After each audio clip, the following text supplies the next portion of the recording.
பணம் காய்க்கிற மாதிரி இருந்தா நல்லா இருக்குமா?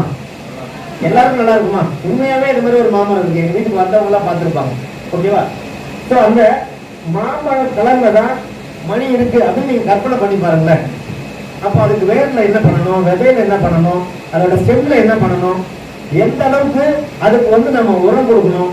அப்போ பழம் காய்க்கிறதுக்கு பதிலாக பழம் காய்க்கிறது வைக்கணுமா அந்த மரத்தை நம்ம என்ன பண்ணணும். ஸோ இது ஒரு கற்பனைன்னு வச்சுக்கோங்களேன். அப்படி எல்லார் வீட்லயும் இந்த மாதிரி ஒரு மாமரம் இருந்ததுன்னா எந்த அளவுக்கு நல்லா இருக்கும். ஹலோ, உங்களுக்கு வேணுமா இந்த மாதிரி மரம்? வேணும் தானே? கண்டிப்பா வாங்க போலாம். ஸோ இந்த இது மோடி எல்லாத்தையும் சொல்லிட்டாரு.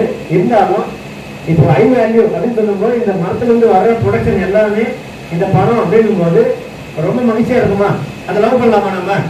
இதுல எத்தனை பேர் லவ் மேரேஜ், எத்தனை பேர் arrange marriage? Just raise your hand.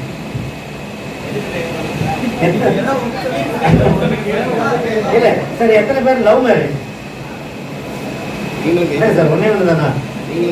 நானும் கை சொல்லலாம் சார். ஸோ ரெண்டு பேர் லவ் மேரேஜ் தானா? ரெண்டு பேர் தானா?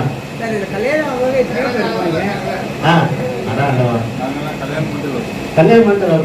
சாருக்கு ஒரு கிளாப் கொடுக்கலாம்.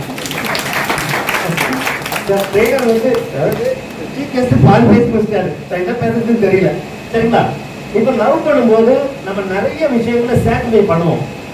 அவங்க ஒரு ஃபீமேல மேலோ இல்ல மேல ஃபீமேலையோ இம்ப்ரெஸ் பண்றதுக்காக அந்த அளவுக்கு செத்த நம்ம யாராச்சும் வேலைக்கு எடுத்துக்கிறோமா? இன்டர்வியூ அந்த அளவுக்கு ப்ரிப்பேர் பண்ணுவோமா? நம்ம செல்ஃபா ப்ரூவ் பண்ணிக்கிறோமா? கட்டாயத்தின் பேர்ல பண்றோம். ஓகேங்களா? ஸோ அந்த லவ், அந்த பாண்ட் அப்படின்றது எவ்வளவு ஸ்ட்ராங்கா இருக்கும்.